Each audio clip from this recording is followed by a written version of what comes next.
Well, I am super excited to introduce you to Barry Rhein, founder of award-winning sales training and consulting firm, of which I'm happy to say I was one of the customers. It's selling through curiosity, coaching through curiosity. It's basically everything through curiosity, which is I'm really curious to learn how other curious people who don't think they're in sales, who don't think they're in the persuasion business, could actually use their curiosity to do great things in the world. I think one other thing I want to highlight is I wish Barry's class was a requirement at Stanford Business School when I was an attendant student there. And I'm really, really happy to say that it is now one of the most well-attended skill-based courses at Stanford. So Barry, let's get the juice of what those lucky Stanford MBAs are getting from you to change the world. I love it. Thank you, Alex.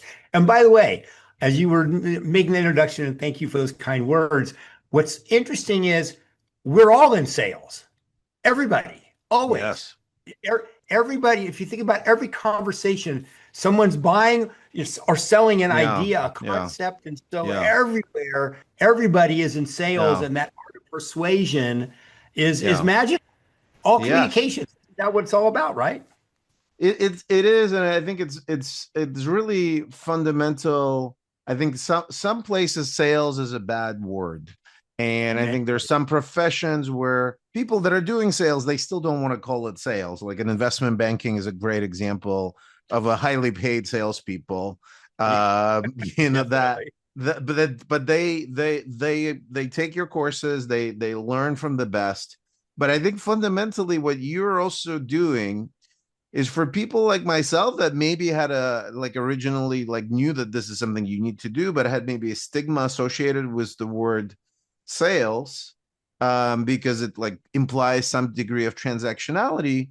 What I love about your approach is that you're making it about fundamentally a good thing, about being really curious about the other party, what they need, what they want, maybe helping them solve their problem. So tell us a little bit about where does this come from? Where does this personally resonate with you as a framework? And why have you been doing this so successfully with some of the best sales organizations in the world, like Salesforce, Success Factors, SAP, where I was, DocuSign, and I know repeat customers just keep taking you from Salesforce to Success Factors to DocuSign, over and over. So, It's been a good run. you're doing this. You're like one of the best secrets of Silicon Valley sales culture. And I think fundamentally, where did this start? If the curiosity approach. It's interesting. I was really blessed. One of the things my parents did really well was my dad always said, if you can become an expert, Mm, the answer is yes. So when I was a kid, I was a young kid. I loved to fish. I still love to fish. I'm looking at the water right now.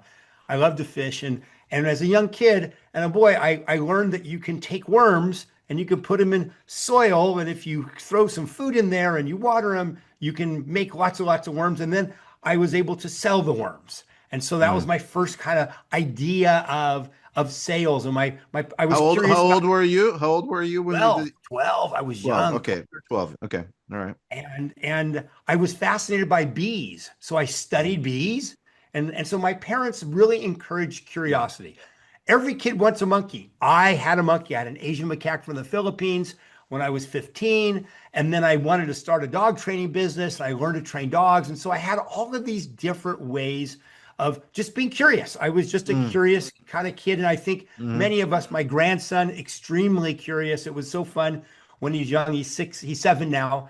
And but mm, when he was 2, we would walk around the ranch and he would see something. And it was just that mindset of interest. And of course, being curious myself, I'm right there with him, and my son's right. We're all curious in our family, but we've always fostered that. And I think that that's shut down a lot in as we become adults. I think this idea of how do you learn about anything? And if you're talking about sales, it's yes. how do you learn about them? Integrity says you can't sell something to someone if they don't authentically need it. At least that's my definition. Right. And so, I always love talking to groups of people that want to learn about sales that aren't traditional salespeople because I ask them, when someone cold calls you on the phone, how do you Yeah. feel about them? Yeah. And if they're honest, they say, I don't like it. So Yeah. therefore, we have this negative, this feeling of Yeah. salespeople, but yet we have to be one. So it's an interesting process. But I learned early on in a dog training business, it used to take me 2 days to train a dog. It took me 12 weeks to teach the people how to work the dog that already knew what to do.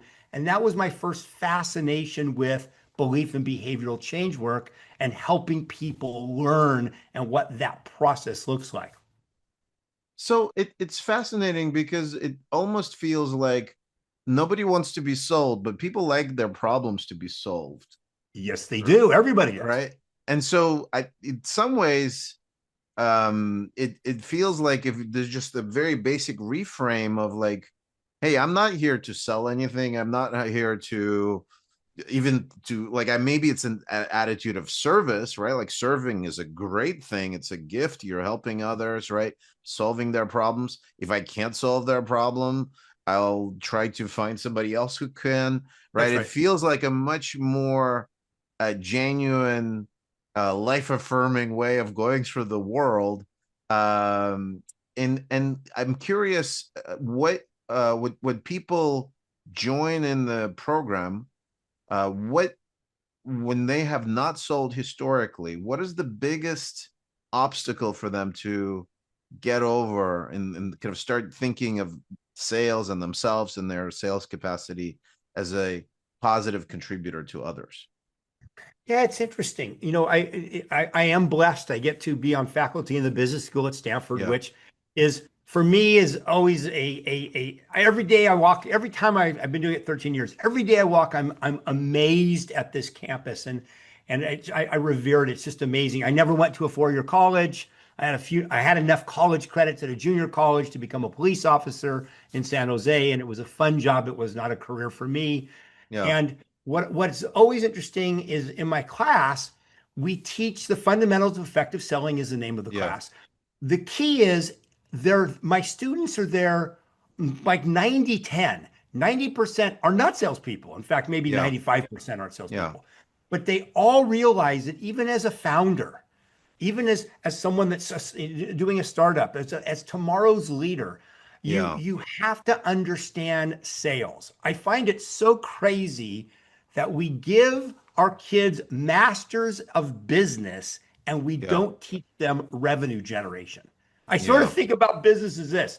There's only two kinds of problems in business: not enough revenue and everything else. Because Yeah. if you Yeah. have plenty of revenue, sales, you can buy Yeah. yourself runway to fix everything else. And so what's interesting is with my students that it's honored is one of the biggest problems is this: people seem to think that they can think their way in sales. They can think their way through a sales motion.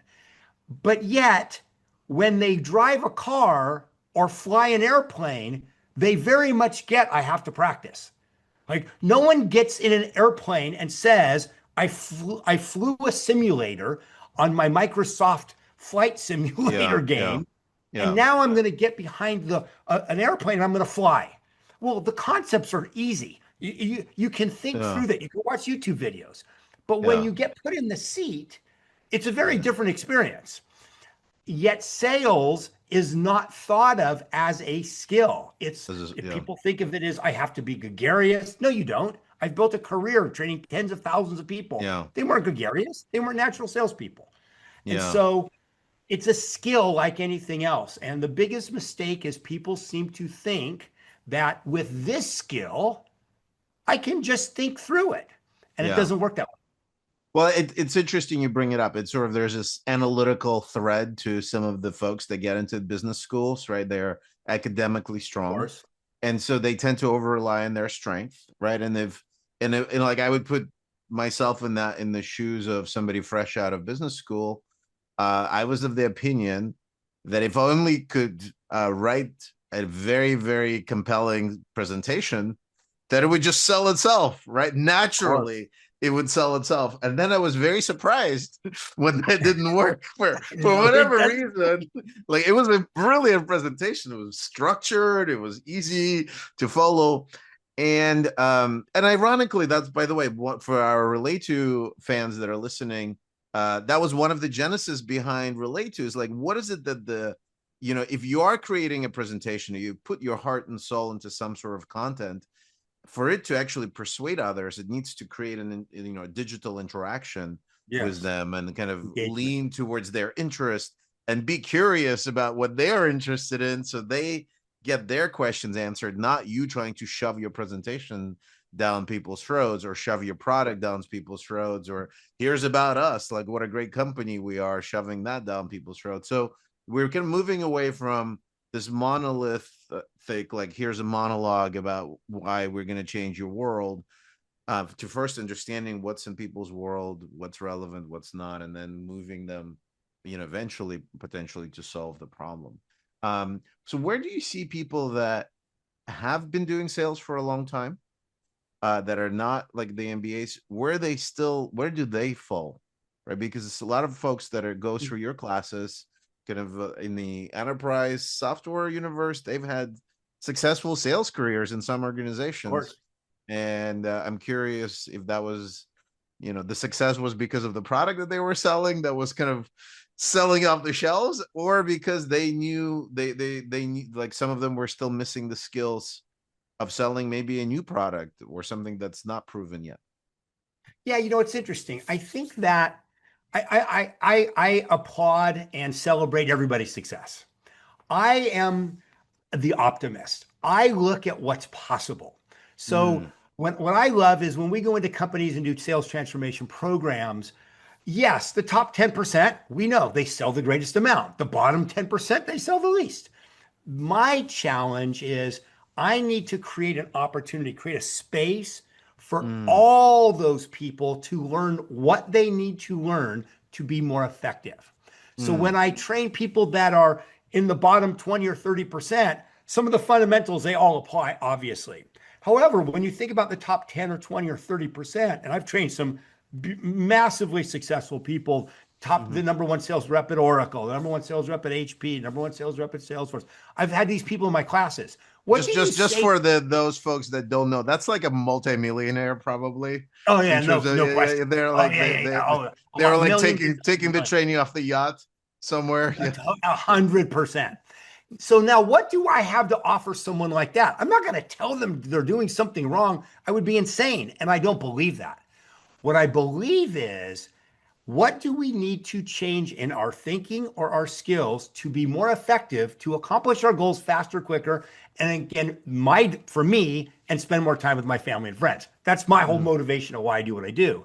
And so when you say to a top salesperson, when they come through our class, they pick up little different tidbits. And what's interesting is everybody that goes through, and you know this, Alex, from our experience, because of the pedagogy, which is a word that yeah, I didn't know until I got yeah, to Stanford. I never went to yeah, college. yeah, Pedagogy means the way in which we teach. My yeah. secret sauce, and I'm very blessed that I figured it out early on, is Mm, I'm not the smartest guy in the room. I mm, create an opportunity for people to go through a different way of thinking and a different skill set. We do beliefs and behaviors both. That's how you get long term change. And so when you let people role play and practice and have experiences that are fun, that are engaging, and that are methodical in how we want to develop people's thinking in this game of selling, it's all skills. What winds up happening is the top salespeople look at that experience and go, oh my gosh, I do all of this really well. But if I change these 5 questions, I can get there yeah, faster. I've yeah. had top salespeople say to me, Barry, I never thought that I could actually ask early on these kinds of questions. I always wait till way later. I'm Mm, asking them earlier, which means I'm getting to a yes faster. So, did I mm, double their sales? No, I did not. Did I help them get there faster? Yes, I did. Did I help them mm, get more referrals because they maybe never asked? Yes, I did. So, everybody learns something in this in our classes, as you know, and it's not me teaching people. It's me creating a space for me to share content, for them to practice it and realize on their own, maybe they're not as good as they thought they were. Maybe there's Yeah. an opportunity to be more effective. Well, let's make this real for our audience. Like Sure, please. you're renowned for being applied.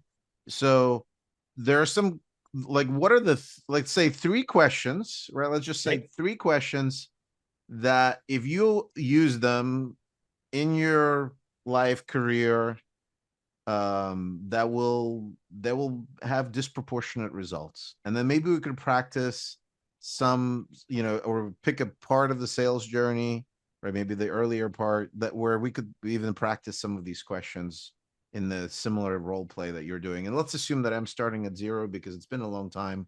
I Yeah. probably attribute the success of persuading my wife to marry me to you, which I'm really grateful for. Congratulations. Let's assume I forgot the rest because maybe the kids are not as I'm not as persuasive as the kids as I'd like to be. Yeah. Yeah, Parenting through curiosity adds a whole yeah, nother element. Yes, yeah, it does. exactly. Yeah, that's a plug for for one of your platforms. But let's take it like for somebody who's curious, who wants to curious, like they think of themselves as they genuinely want to be curious about other people. Let's give them the tools that they could take every today in their next conversation. Okay, that's kind of fun. Okay, let's try that. Yeah. So before I do that, let me take a step back. What is selling through curiosity? I think of selling as a triangle. The Mm, left side of the triangle is all around information gathering. What mm, are the most effective mm, questions to ask? How do I learn about the other person? How do I understand their logic, their thinking? How do I what's the information that I need that's the most effective to allow me to serve them? That's the left side of the triangle. Now, let's say you get really good at asking these questions. What do you do with that data? That's the right. right side of the triangle. And that's what we call creating customized value. Mm, Customized value. I didn't say value, customized, meaning we're going to map our solution. We're going to map what we want to help them with to their words, their examples, their stories, mm, to their highest business priorities. We're going to map it to understanding their decision making process. When they bring up objections, we're going to use their definition of value, to yeah. help them in that decision making process and closing. That's the right side of the triangle. Now, what's the base of the triangle?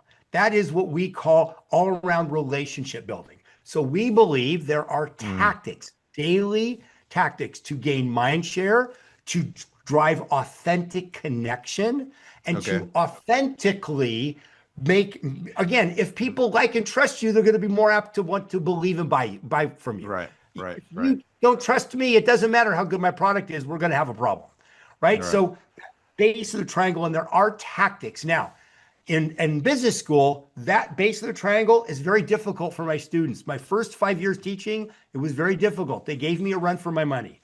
And what I had to learn was many people that are not in sales, so your audience possibly, they think that when we do things for people, it's inauthentic. When you talk about relationship building, it's inauthentic if it's in the context of sales. And that's not mine.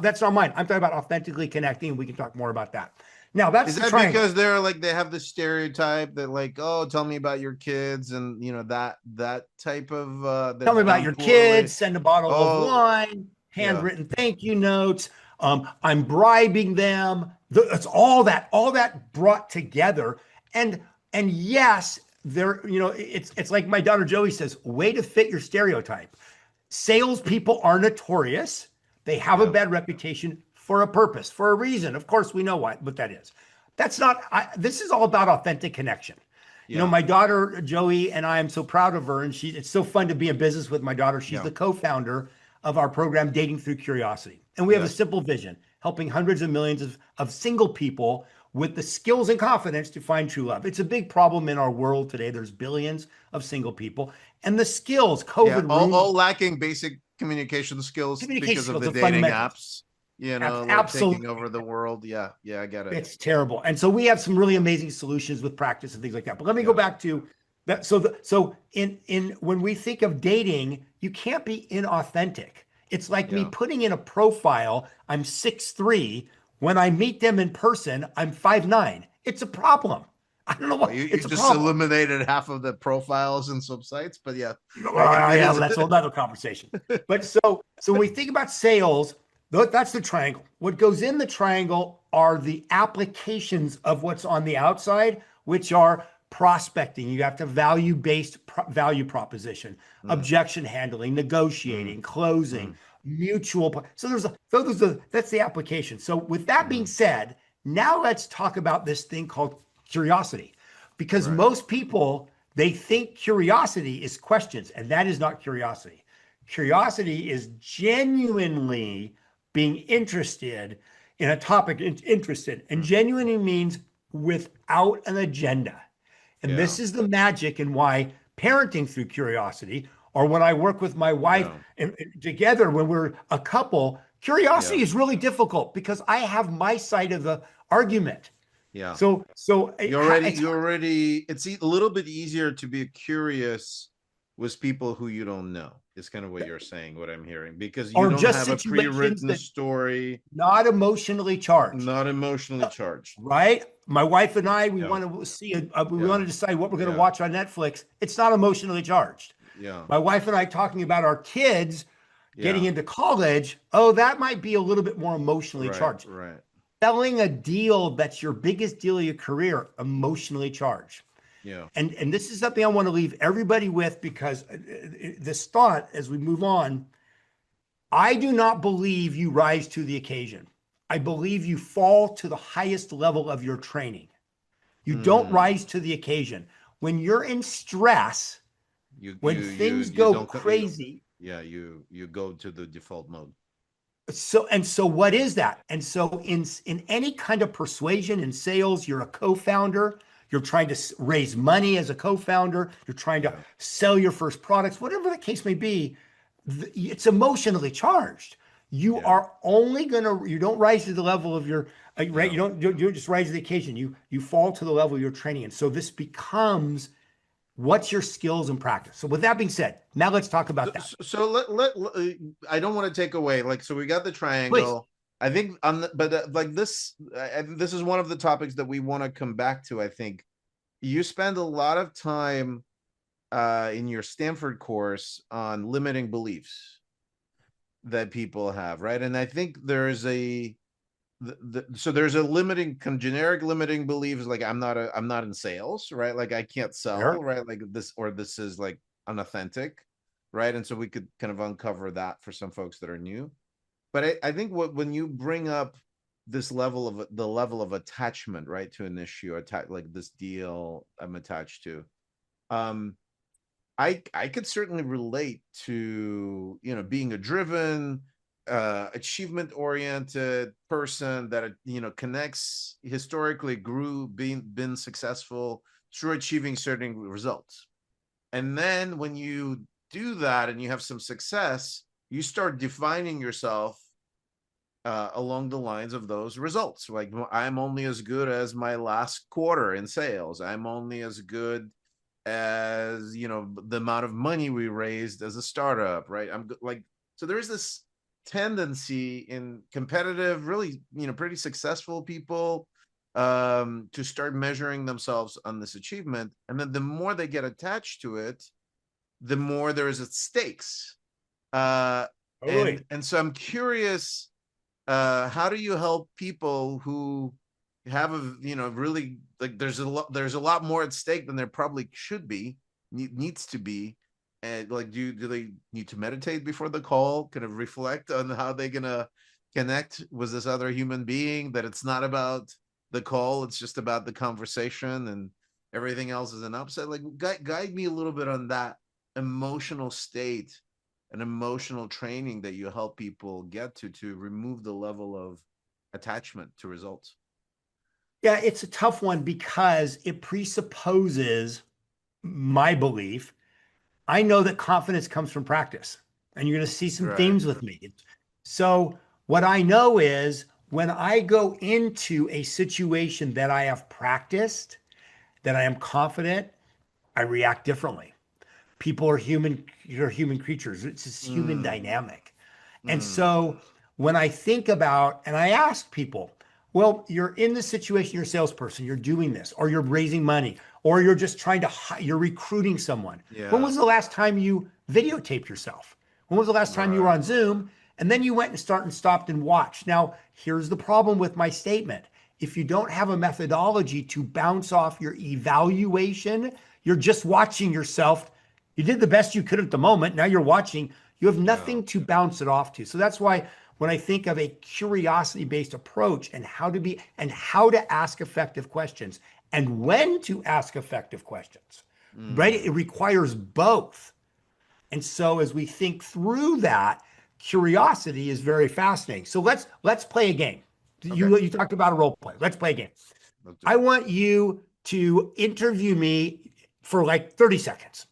All right. And I'm going to you could be let's be your business and you're interviewing me as a business owner and I'm just gonna let's do a few sentences and then I want to we'll deconstruct what is possible. Now, if you're a viewer, you're listening to this, imagine you're a salesperson and Yeah. you're imagine you have a company and Yeah. you're going to hear me talk for just a few sentences. Listen to what I'm saying and what questions would you ask and why would you ask them if you were in sales? How about we take that approach? What do you think? Sounds good. It's an impromptu. So, okay, go Okay. ahead and ask me about my business. So I'm going to be I'm a potential customer. Go ahead and go. Barry, so what um what made you excited to build your business in the first place? And now you've been doing it for over 30 years. What gives you motivation to keep going and keep leaving a legacy with your business? Perfect. I love that. And so let me put it in context. Here's what I heard. This is what I heard about you, and I just want to verify. Yeah. I heard that you can really help people like me, and you can help my company. I have heard that for you about what working with you, what gets me excited about that is I think you can help me and communicate faster. Right. And that's really important. We have missed some goals and I'm looking for some help. So I'm looking if you could maybe give us a demo of your product. I'd like to understand and learn more. Thank you, Barry. Well, before I dive into the product, I'm just curious if you have um thought about what would be the impact of having your voice and the good habits that you provide for your graduates of your course available to them immediately after the course in the next 3 months or the next 6 months, so that they get more and more chances to experience the Barry Rhein experience Okay, when you're perfect. not in the room.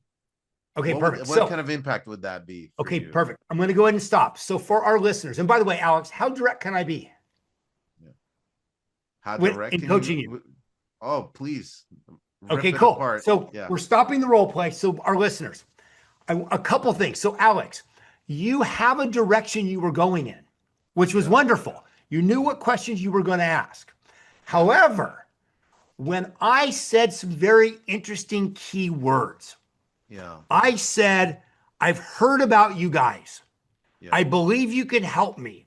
Yeah. We need to communicate faster. I missed my goals. By the way, these are my handwritten notes that I just took, everybody, from my conversation. So we haven't practiced this or rehearsed Yeah. this. This was Yeah. just kind of like Alex and I Yeah. doing our thing. Yeah. So while you were talking, while I was talking, I was writing down my words.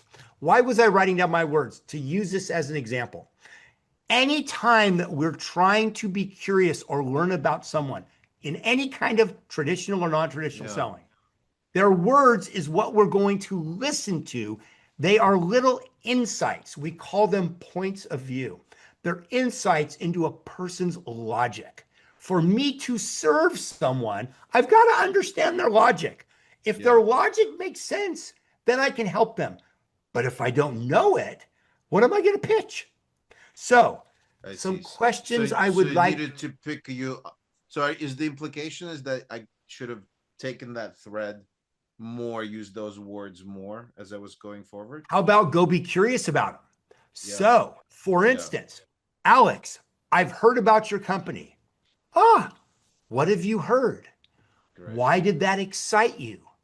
What prompted you to be interested? How Mm, did you hear about us? Those are great. 4 quick questions just around that one I heard about you. I believe you can help me. Now, this is very powerful. How do you see us helping you? Yeah. So, literally, I said to you, Alex, I think I know about you and I think you can help me. And you did not find and you did not ask, Yeah, I didn't put draw. Yeah, yeah. right? Because I could have explained to you why I've already bought. Right. And again, for points of view, the we have to communicate faster. Ah, tell me about your communication. Why Yeah. faster? What is faster? How will that be of value? If we can help you communicate faster, how is that of benefit?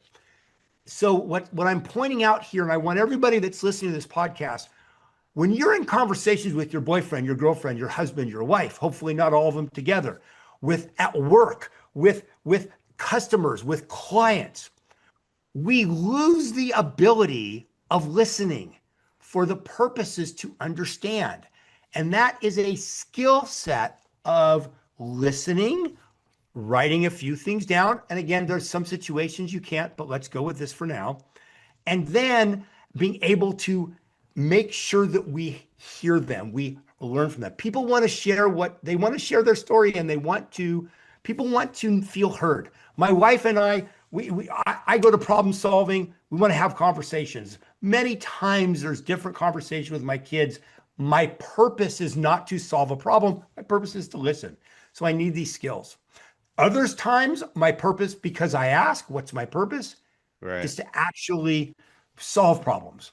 And so these are the kind of things I want you to think about it. So let me stop and check in with you. What do you think about what I just said?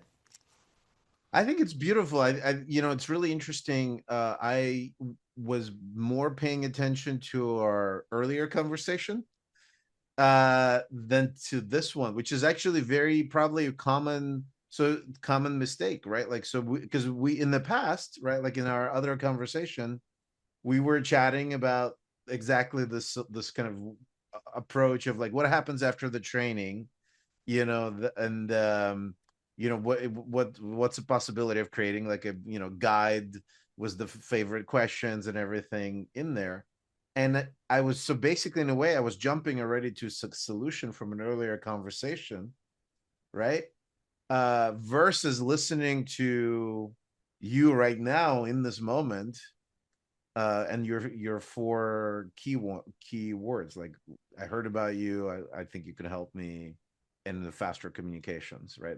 I think those were the ones. Yep. And then the other thing that I noticed is I didn't write down what you were saying, which is sort of an intriguing notion. So I think it's pretty easy when you follow the, like, I'm tend to be free flowing in the Yes. conversation.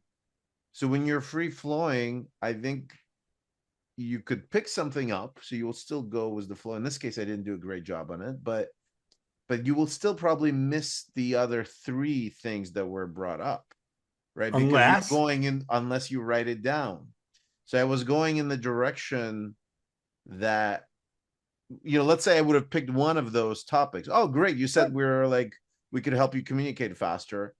I still would have missed the other ones, which are, pretty important. And I'd say, like, yeah, look, of course I would ask in the past, oh, great, I'm curious how you heard about this. So I've done this before, but it's interesting to your, like, I think it kind of supports your point of practice. So like if and you by the way, do yes, this, you because you do, would have missed also. yeah, I heard that you want communicate faster. What else is on that list? So the what else questions is something we actually teach and we yeah, practice yeah, that yeah, people don't do. What do salespeople listen for? The good ones? A point. What do great salespeople listen to for? All of the pain points and getting them to quantify and prioritize them in order so they can understand which are the business problems that they will spend time, money, and energy and resources on right now to solve. You see, I'm not here to solve all your problems.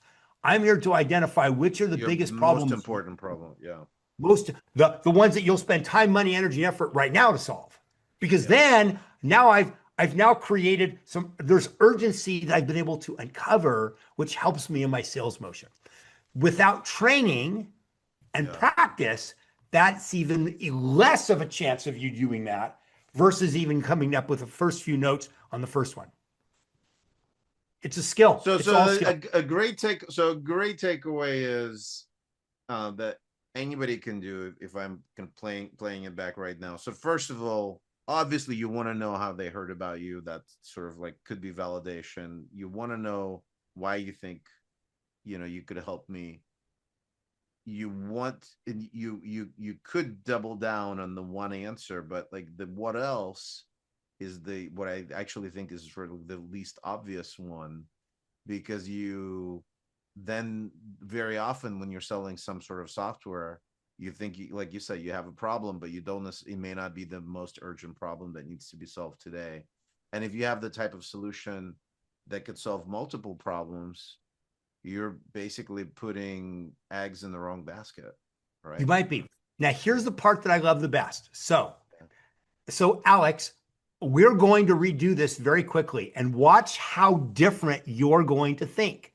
So now Okay. I'm going here. I'm going to start in. You're the salesperson. Now, everybody that's listening to this podcast, because Alex now knows what he's looking for.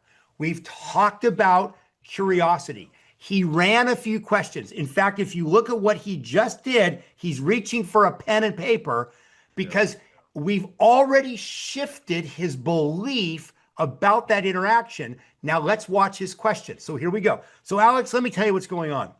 I'm excited. You asked me why I'm excited. I'm excited because I've heard good things about your company. I believe that you can help us. And we have some business needs. We have to communicate faster. We've missed some goals, and I'd love a product demo. Okay. Great. I'm just jotting this down. I'll make sure I cover this. So first of all, I'm delighted that you've heard about us. Tell us, how did you hear about us? Hey, brilliant. So let's just stop right now. Yeah. You added your personality. I'm delighted that you heard about us. So that's just you. All of us have different aspects. Yeah.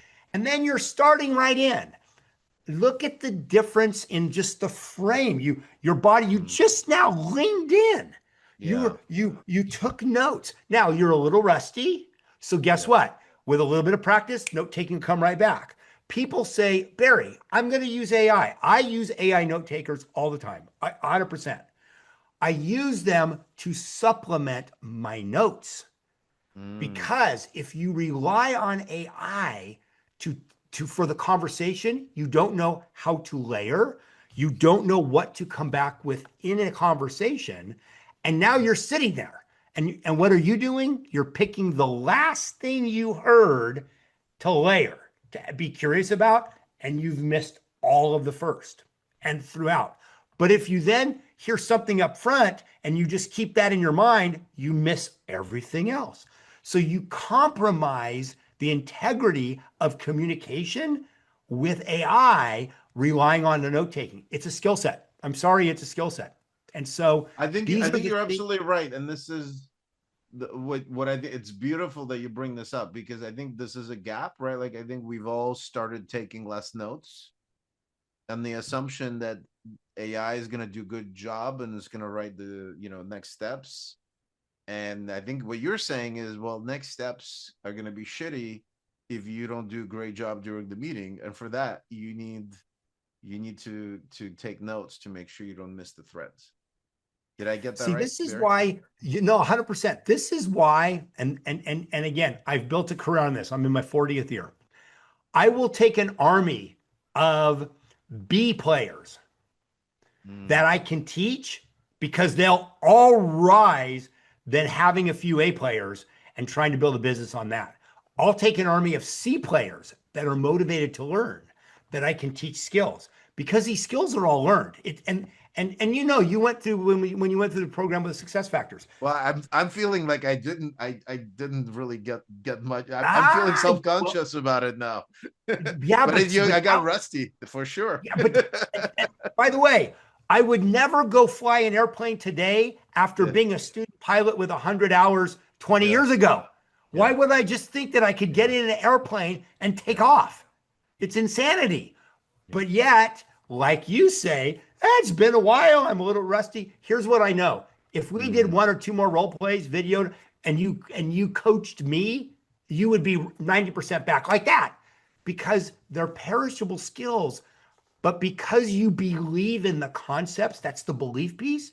mm, You like curiosity. You use yeah, we talked before about how do you use curiosity with our kids. The yeah, the concept is there. The skill set's a little rusty. But yeah. here's what I know, Alex, and this is for all of you that are listening. Do you have to be a master at questioning? No, you do not. Do you Mm, have to be like, I have to be in my tactical questions? Do they all have to be perfect? No, they do not. mm. What gets carried is if you're genuinely Genuine. curious. Yeah, yeah, And so we teach open ended questions, no yes and no questions. So yeah. now, if someone goes, are you happy? Did you do this? But that's not good. But if someone's genuinely curious and says, Alex, I'm curious. Are you happy? Are you not happy? So tell me what's going on for you. What is carried is the tell me what's going on with you. I shouldn't have asked the first two or Mm, three questions. It's multiple questions. It's not tactically sound. It doesn't matter. What matters is you literally, Alex, when you go back and watch this, you leaned forward when you mm. said, thank you. I'm curious. You literally were part of that. And that experience is where genuine curiosity for everybody listening, all of you are in relationships, all of you have connections, all of you have to sell an idea, a Yeah, concept. right, All of you do. right. These skills of being genuinely curious and focusing on what's important to them, they're masterful and they'll help in every aspect of our lives. So the big underlying theme, it's almost the not even the particular question, although they need to be open-ended. It's the intent behind the question. Am I It is, leaning but in? you still, when you think about sales, Yeah. sales means I'm going into a meeting. What is my purpose? What is the Mm, data I want to get? Those are our yeah. categories of qualification. And Yeah. then our questions we want to focus to be as most effective. But you need both. You need my intent. So if you remember our in enterprise sales, we had categories. Motivation. What motivated you to see us or to take the call? Yeah. About them. We had to learn about them, their company, their culture, all that. We need to know about their current situation. How do you currently do blank today? What helped me understand that? So there's questions around that. With what you're doing today, what do you like? What don't you like? What would you alter, improve? There's those bank of questions. What are you ideally trying to accomplish in a perfect world? We want those kind of questions. And then in that we have our, if you remember the advanced questioning, once we have the pain and it's quantifying, what are the issues you would spend Mm, your time, energy, and money now? Then we have to understand once we have the pain, what's the impact of that pain, the negative yeah. consequences? What's their ideal solutions and how will that be of benefit? All of that has to be quantified and measurable. Once you have that, then we roll into the decision making process. How do you guys, let's say we can solve these problems for you. You just Yeah. described them. Let's say, tell me about the decision making process. How do you Yeah. think about making decisions? The evaluation process. We Yeah. have to understand a little bit about the time frames. Or how are they thinking about that? And how do they handle the money, the budgets, and how do they think about budgeting? And so these are all categories in an enterprise sale that are all part of that. And there's a few more after that. And so now once you have those, then we have to start thinking about if I have a sales call or I'm going into a meeting, which of those do I want to deal with now? What are my questions that I want to have? And now I want to be able to be curious. And now the questions matter a little less as long as we're genuinely curious, but we still know that we're there for a purpose. People go into meetings without knowing what the purpose is. I'm a very big believer. Purposes are 100% in my control. Yeah. That means I can't solve their purpose, but I can try and understand the best I can. If it's in my control, I become a genuinely curious person, as opposed to if I focus on stuff out of my control, I become frustrated because people do what people do. People are weird. So on the topic of the sort of the long journey, right? And then in our conversation, you brought up the topic of a demo. And I think a lot of product driven people, product led companies, increasingly there is a type of software called product led growth, product led sales, where the demo starts playing an earlier part in the sales journey. That's at least the theory of the case. And I struggle to see the personalization, right? Unless people can, unless it's something pretty transactional and maybe pretty well understood as a like problem, then I think maybe the demo Or does low low dollar dollar volume, right? value. Yeah. Right? But so there's this tendency, and I think I've felt it because everybody, like as a founder, like a lot of founders or product oriented people or sales engineers, um like they think the product is amazing. That's why they joined the company. They love it, right? So you want to share it, right? And oftentimes you share quite a lot, and and so you end up having the injecting this product discussions pretty early. I think you even brought up, hey, I would like to see a demo. And so I think that was for somebody who was waiting to demo the product, they would have probably skipped through those other parts and went That's into the why I demo. put that there for that perfect. You're Yeah. correct. Yeah. So Continue. I didn't fall in that trap, but like I have in the past, right? Because hey, let me show you this thing, and this is what we're doing with AI. And I'm curious, what have you seen about um in the world where the attentions are shorter, right? Yes, they And are. there is less of an appetite for pattern matching. I kind of know what you're gonna do. Well, tell me about your problems, da da da. And I'm like, I know you need it, but can we skip through some of these steps, and can I see for myself if the product can is what I need. So there's some people that want to shortcut through that process. Have you seen successful examples of using demo and mixing that with a curiosity based selling um, uh, that are working today? So yes. And so let's redefine. I have a different definition of a demo. Okay. What is the purpose of a demo? It's qualification. So people say, no, I'm showing the demo to show them the product. No, I don't believe that. That's not my belief. My belief is you have a sales motion. Every Okay. single step drives Mm, curiosity. okay. So I believe now for a $5 sale, we're not doing customized demos. I Right. get that. So under the pretense when you are going to be doing a customized demo, there is an overarching rule of thumb, and it is simple. When you think about when you're the prosecution in these and you're going to trial, you never the rule you're supposed to. There's like a rule of thumb that says never ask a question you don't know the answer to, or something Right. like that. Right. Right. Right. Never do a demo that you don't have a question before or previous knowledge from a previous discussion.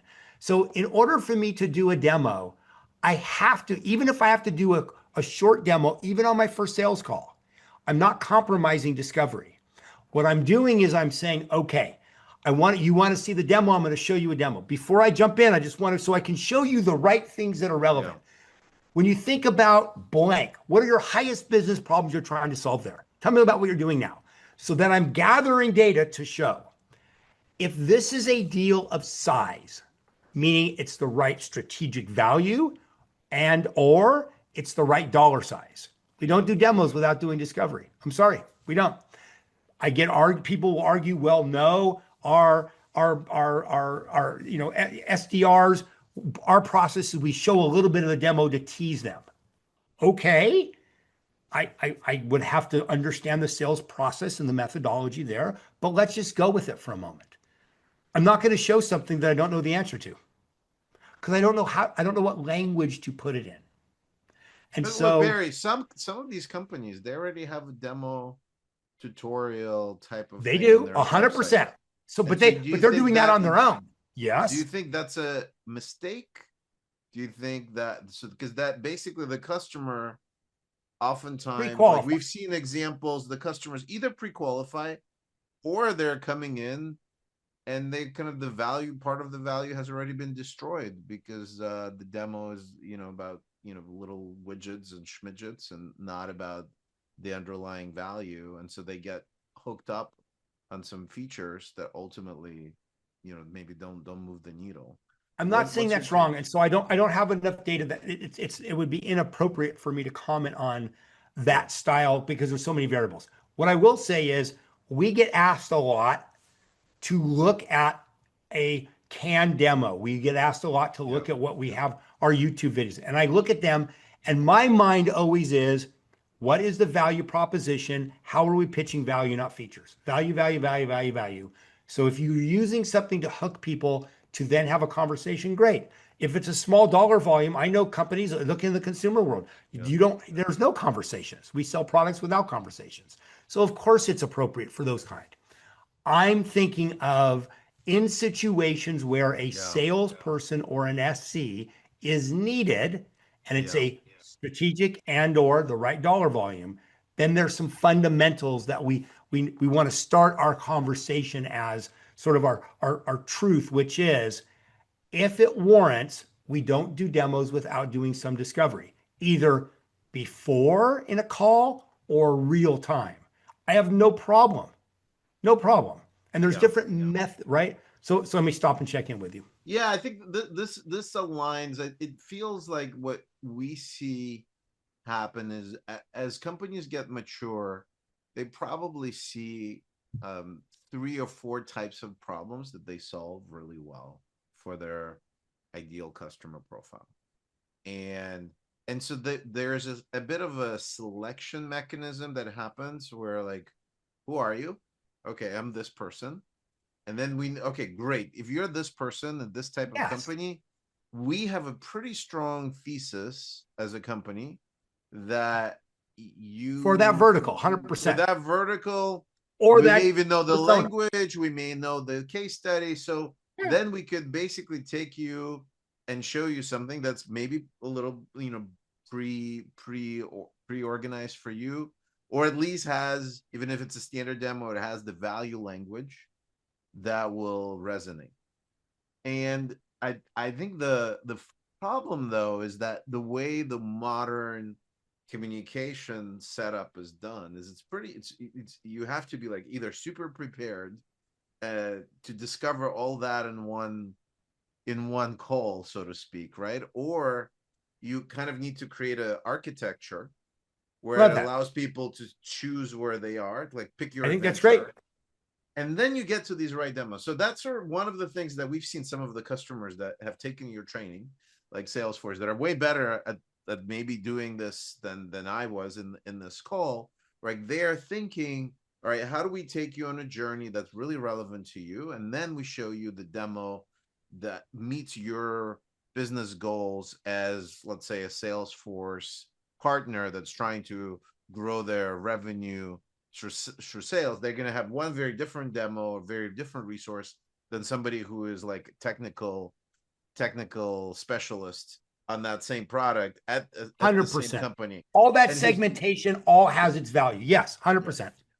I agree and with that. and and so the question then becomes, how much of that can be packaged into content, right? With like, so basically curiosity based marketing or curiosity, based customer communications Yeah.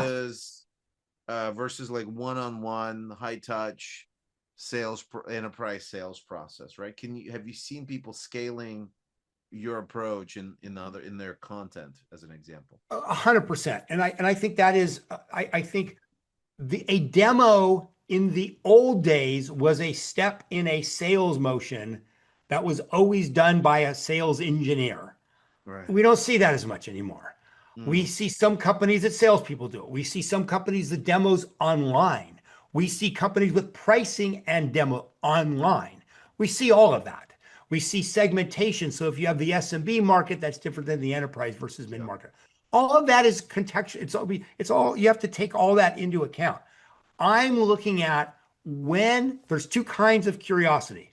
There's a machine learned, right? So it could be through AI or through whatever.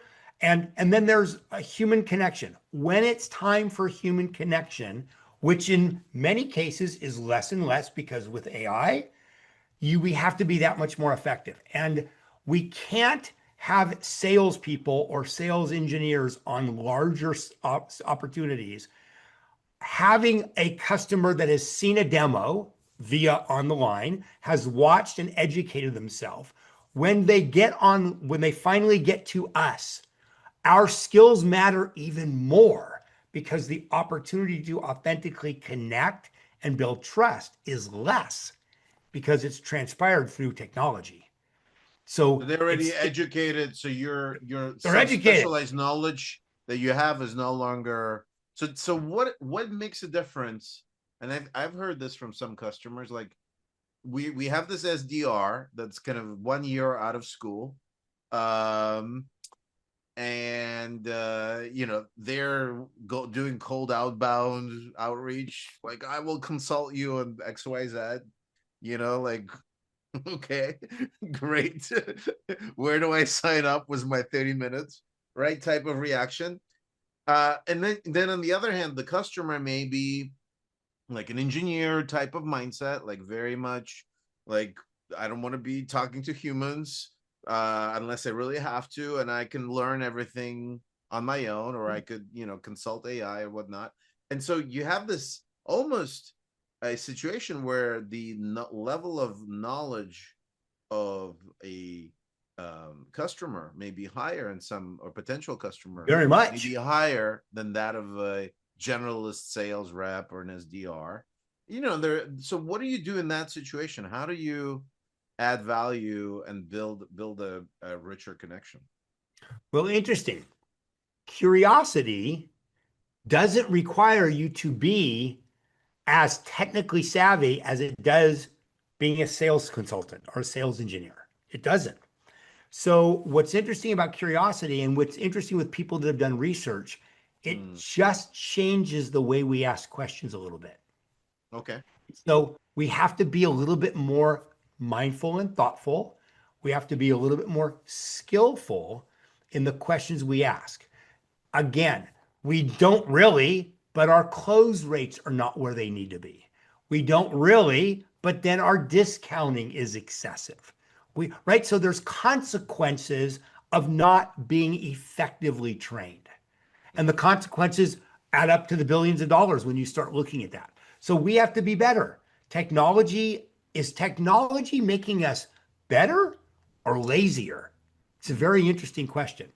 I will say for many people, the skill set that is required to be effective at sales that require personal connection, technology in many cases is making us lazier.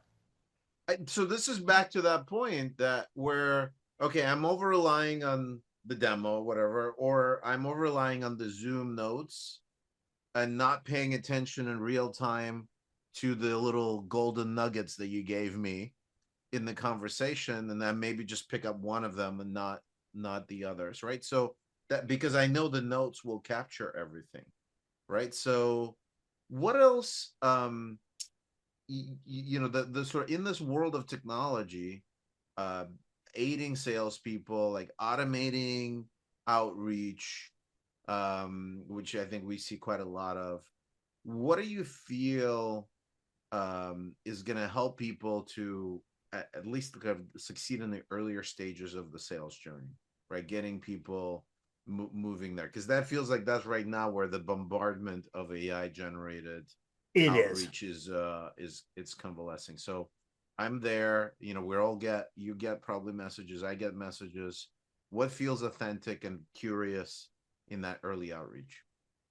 Yeah, I think I mean, it's a hard question to ask generically, right? Yeah. My Well, you can pick generic an answer, example of a client. yeah, Let's my say I know you work generic in answer, yeah, insurance, some of the you know, best insurance companies in the world.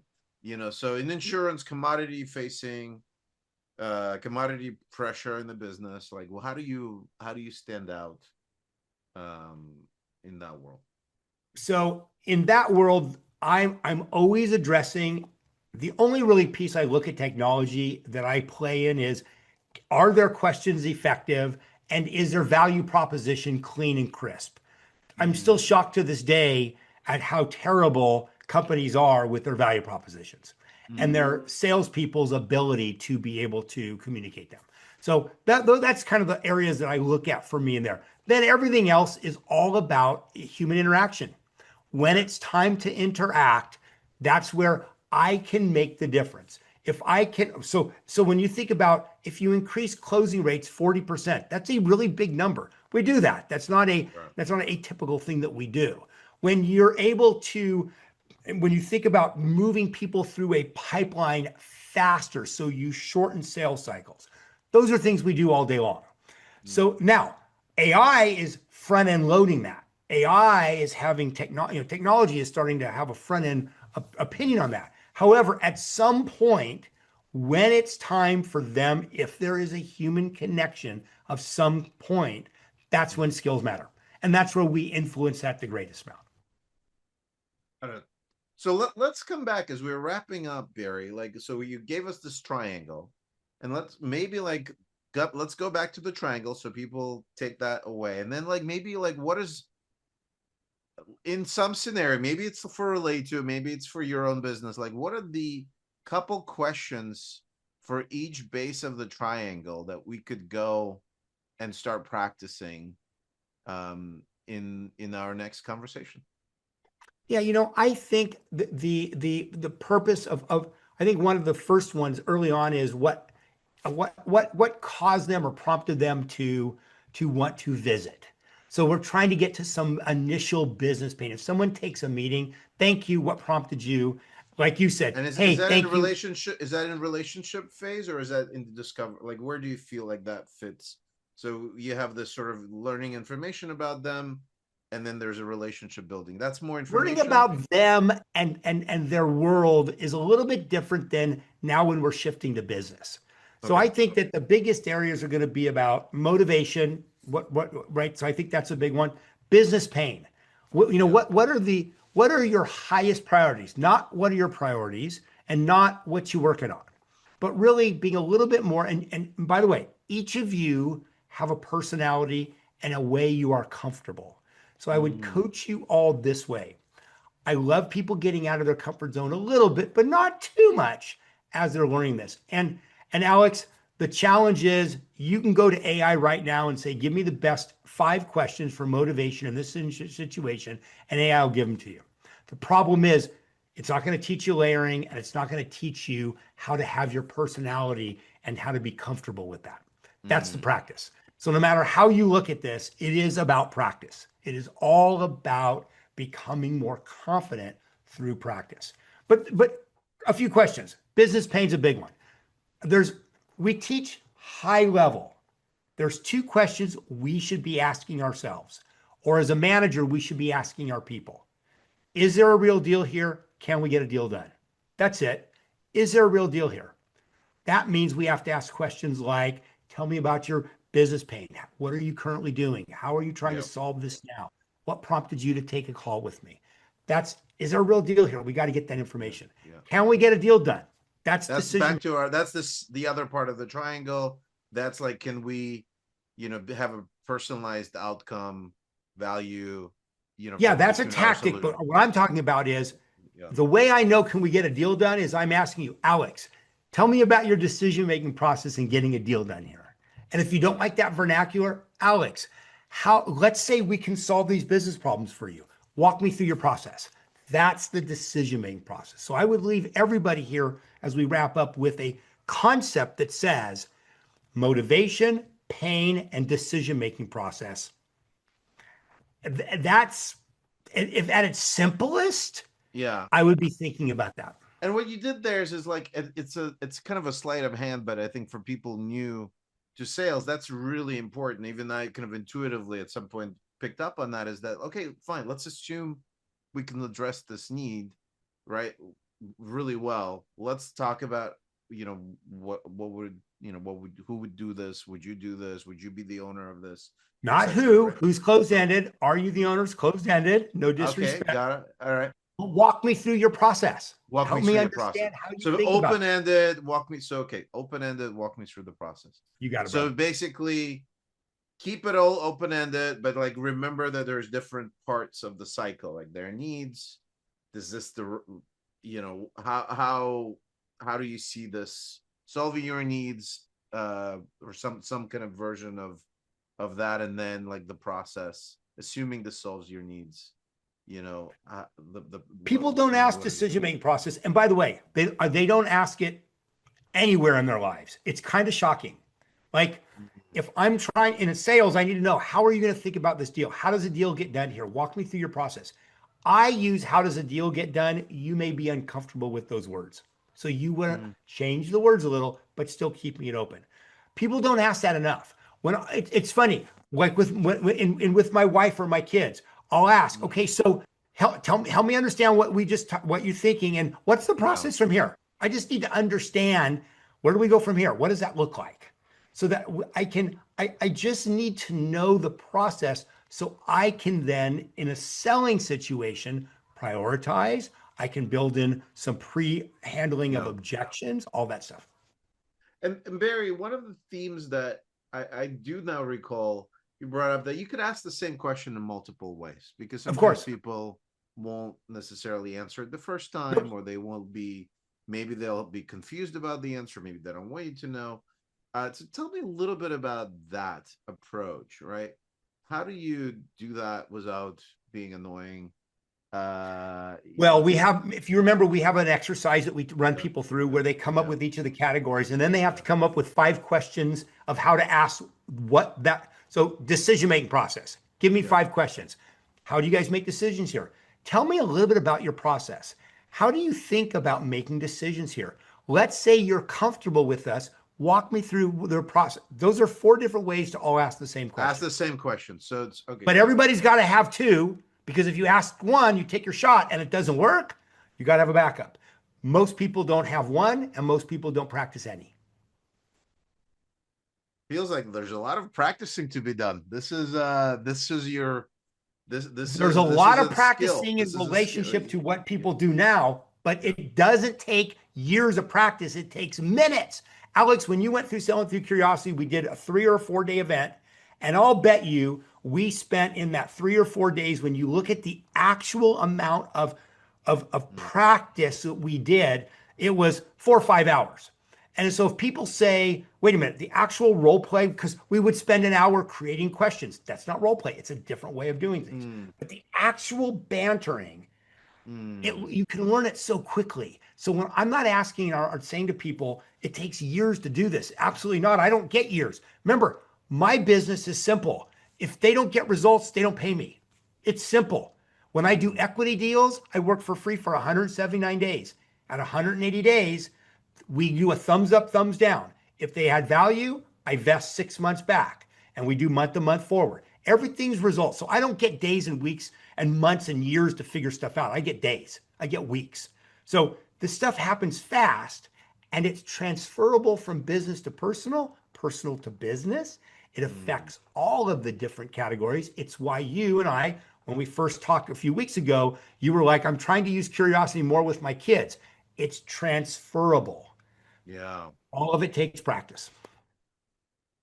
All right, people, Barry, where can people practice? Where can they find you? Where can So they we find your we work? are sellingthroughcuriosity.com, barryrhein.com. Just search Selling with Curiosity. We have programs and things of that nature, and would love to hear from you and would love to participate. I'm blessed. I'm 66 years old. I've had a 40-year career. It's been an unbelievable helping tens of thousands of people, and I get passionate and genuinely excited every day with the idea of how can we help people be more curious because it just makes their life easier and it Yeah. furthers their goals. As much business, far more personal. I get excited with helping kids and saving marriages and things like that through curiosity as I do, closing, 40% more deals, whatever. If you want your kids to love you, if you want to save your marriage, and if you want to do well in your business, check this out, Barry Rhein. I am going back for for remedial training, obviously. But it stuck with me. It was before I did anything related to sales and kind of wearing a marketing hat. Originally, when I went through it, and I think I had a partial attendance, but I am really glad to have brought this wisdom and decades of experience from Barry to our audience. Please find Barry, and please uh underlying theme, especially for those in the Relayto ecosystem, is that we are no longer shoving information, shoving products, shoving services. We're having conversations. And so that's this, if you're wondering why this matters, if you're in the content business, your content needs to embody what the best sales and communication professionals are doing, and they're just having conversations through that content. So Barry, we're gonna commit to applying your ideas inside the Relayto platform. Thank you again for sharing your nuggets. Happy holidays, Alex. Thank you. Bye bye.